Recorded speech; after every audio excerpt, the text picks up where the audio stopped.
तो गाइस इस वीडियो में देखेंगे 23 नवंबर 2022 के महत्वपूर्ण करंट अफेयर्स को। तो चलिए देखते हैं।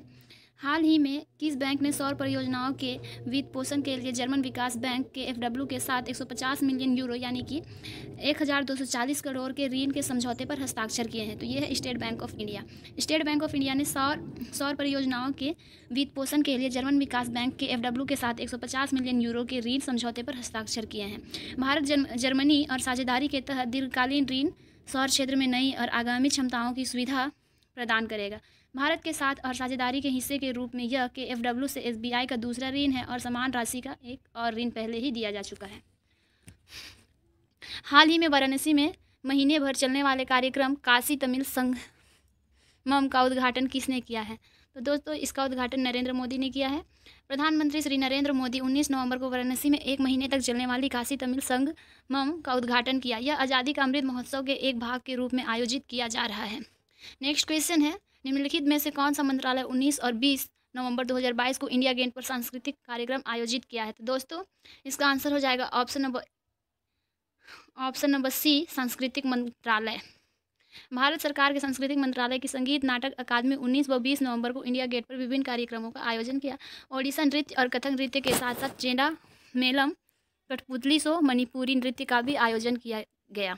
यह महात्मा गांधी, गुरुदेव रविंद्रनाथ टैगोर और राजा राममोहन राय की स्मृति में आयोजित किया जाता है। नेक्स्ट क्वेश्चन है, भारत में भविष्योन्मुख स्वास्थ्य देखभाल प्रणाली के रूप में राष्ट्रीय प्राकृतिक चिकित्सा दिवस के रूप में मनाया जाता है। राष्ट्रीय प्राकृतिक चिकित्सा संस्थान किस शहर में स्थित है? तो ये पुणे में स्थित है। दोस्तों भारत में 18 नवंबर को भविष्योन्मुखी स्वास्थ्य देखभाल प्रणाली के रूप में राष्ट्रीय प्राकृतिक चिकित्सा दिवस के रूप में मनाया जाता है। इसका मुख्य कार्यक्रम पुणे में राष्ट्रीय प्राकृतिक चिकित्सा संस्थान में आयोजित किया गया था। इस वर्ष का प्राकृतिक चिकित्सा दिवस प्राकृतिक चिकित्सा एक एकीकृत चिकित्सा विषय के साथ मनाया गया। इस प्रकार पूरे देश में प्राकृतिक चिकित्सा के साथ उपचार के रोगी उन्मुख दृष्टिकोण के संदेश का प्रसार किया गया। नेक्स्ट क्वेश्चन है, भारतीय तटरक्षक ने किस शहर में 20वीं राष्ट्रीय समुद्री खोज और बचाव बोर्ड की बैठक आयोजित की है? ये केवड़िया में आयोजित किया था। दोस्तों भारतीय तटरक्षक बल ने गुजरात के केवड़िया में 20वीं राष्ट्रीय समुद्री खोज और बचाव बोर्ड की बैठक आयोजित की। राष्ट्रीय समुद्री खोज और बचाव बोर्ड, जिसमें विभिन्न केंद्रीय मंत्रालयों, एजेंसियों के 31 सदस्य, सशस्त्र बलों के सदस्य, सभी तटीय राज्य और केंद्र शासित प्रदेश शामिल हैं, जो नीतिगत मुद्दों पर चर्चा करने के लिए सालाना बैठक करते हैं। नेक्स्ट क्वेश्चन है, हाल ही में किस राज्य ने देश में धार्मिक और आध्यात्मिक पर्यटन का केंद्र स्थापित करने के उद्देश्य से नई पर्यटन नीति को मंजूरी दी है? तो यह है उत्तर प्रदेश। उत्तर प्रदेश कैबिनेट ने नई पर्यटन नीति को मंजूरी दे दी है। उत्तर प्रदेश के मुख्यमंत्री योगी आदित्यनाथ ने उत्तर प्रदेश को देश में धार्मिक और आध्यात्मिक पर्यटन के केंद्र के रूप में स्थापित करने के उद्देश्य से राज्य की नई पर्यटन नीति को मंजूरी दे दी है।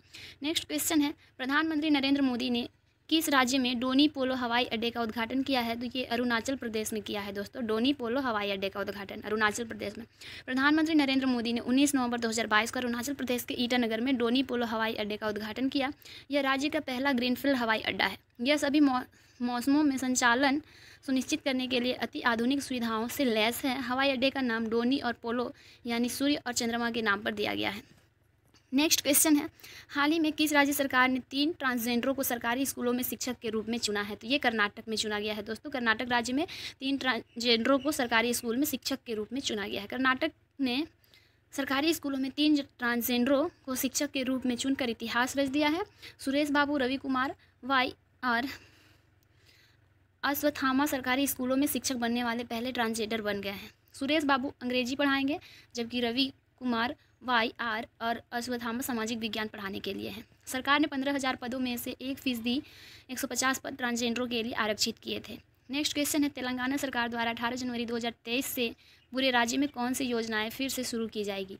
तो ये कांटी वेलगू योजना शुरू की जाएगी। तेलंगाना सरकार कांटी वेलगू योजना को फिर से शुरू करेगी। तेलंगाना राज्य सरकार 18 जनवरी 2023 से पूरे राज्य में कांटी वेलगू योजना को फिर से शुरू करेगी। इस योजना में निःशुल्क आंखों की जांच, सर्जरी और लाभार्थियों को आवश्यकता अनुसार चश्मे का वितरण शामिल है।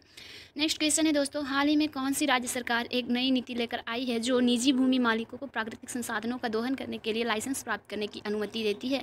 तो यह है पश्चिम बंगाल।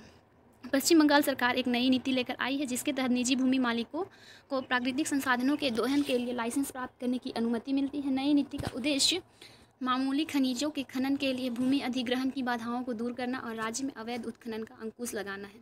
यह काले पत्थर के खनन पर लागू होगा जो प्रदेश में बड़ी मात्रा में उपलब्ध है। तो दोस्तों इस वीडियो में इतना ही, और इसी तरह के महत्वपूर्ण प्रश्न और उत्तर प्रतिदिन देखने के लिए चैनल को सब्सक्राइब करना ना भूलें। धन्यवाद।